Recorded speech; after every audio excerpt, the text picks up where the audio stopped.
The night shift. Sarah had been a nurse for 8 years, but she'd never worked a graveyard shift at Mercy General until tonight.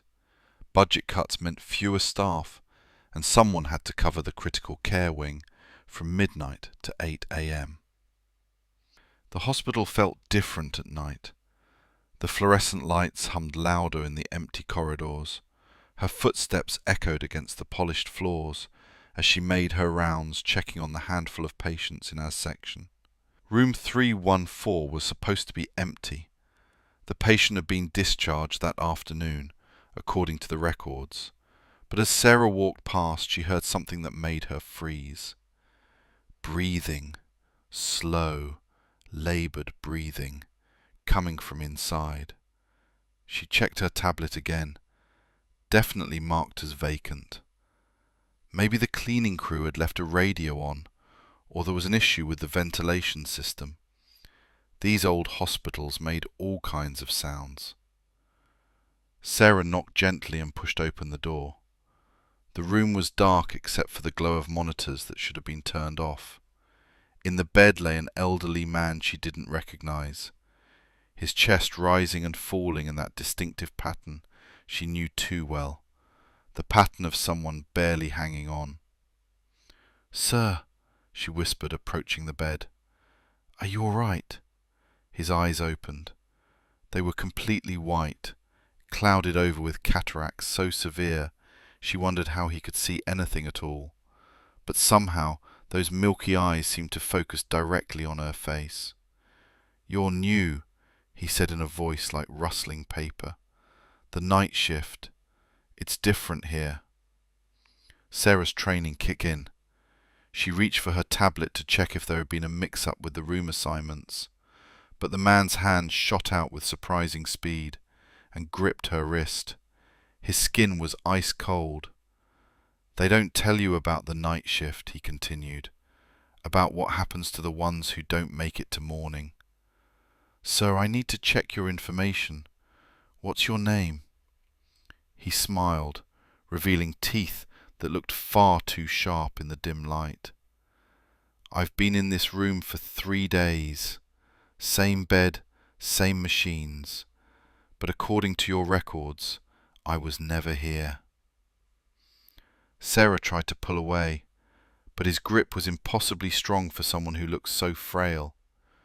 She glanced at the monitors behind him. They weren't displaying vital signs. Instead, they showed a flat line that had been running for what looked like hours. "The thing about night shifts," the man whispered, "is that not everyone who dies during the day actually leaves. Some of us, we're stuck in that moment between, waiting for someone to notice." The room suddenly felt much colder. Sarah's breath began to fog as she spoke. "I need to call security." "No one will come," he said. "Room 314 has been problematic for years," the man continued. "Patients die here more often than they should. Always during the night shift, always alone." Sarah's heart was racing now. She looked toward the door, but it seemed impossibly far away. The corridor beyond was darker than it had been just minutes ago. "What do you want?" she managed to ask. The man's grip loosened slightly. "I want you to understand something very important about working nights in this hospital. Some of us who pass away, we don't cross over immediately. We linger, and we get lonely." He released her wrist completely and pointed to the chair beside his bed. "The last nurse who worked this shift, she used to sit with me, talk to me, keep me company during those long hours between midnight and dawn." "What happened to her?" "She quit. Said she couldn't handle the night shift anymore. Said she was seeing things that weren't there, hearing voices from empty rooms. His white eyes seemed to gleam. But I'm not gone, am I? I'm still here, still waiting. Sarah backed toward the door, but as she reached for the handle, it wouldn't turn. The metal felt frozen under her palm. You see, the hospital administration doesn't like to talk about their mortality rates during night shifts, or about the strange incidents that get reported. They just transfer people to day shifts when they start asking too many questions. The monitors behind him began to beep erratically, displaying what looked like vital signs that couldn't belong to someone who was supposed to be dead. "I have a proposition," the man said, sitting up in bed with movements that seemed too fluid, too easy for someone in his condition. "You keep me company during your shifts, just for a few hours each night.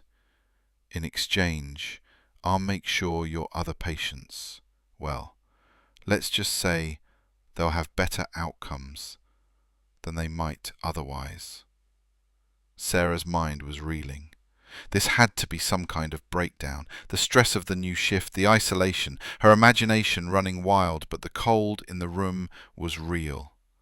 The way her breath fogged was real, and when she looked at her hands, she could see they were shaking.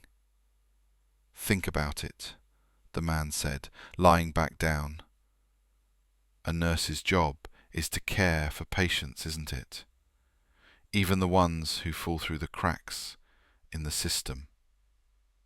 The door handle suddenly turned easily in her hand. The corridor beyond was bright with normal fluorescent lighting again. Sarah stumbled out of the room and pulled the door shut behind her.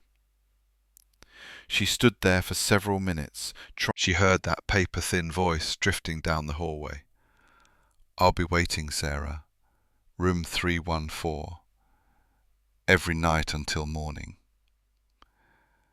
As she walked away, trying to focus on her other patients, Sarah couldn't shake the feeling that this was just the beginning, that the night shift at Mercy General held secrets that the day staff would never believe. And somewhere behind her, in a room that was supposed to be empty, she was certain she could hear the sound of shallow breathing, the monitors beeping, and the rustle of sheets as someone, or something, settled in for a very long night. So what do you think? Was Sarah losing her mind, or was room 314 really haunted? Let me know your thoughts in the comments. If you enjoyed this story, smash that like button and subscribe for more horror content. And remember, next time you're in a hospital at night, check the room numbers. You never know what's waiting in the rooms that are supposed to be empty. Thanks for listening, and I'll see you in the next one.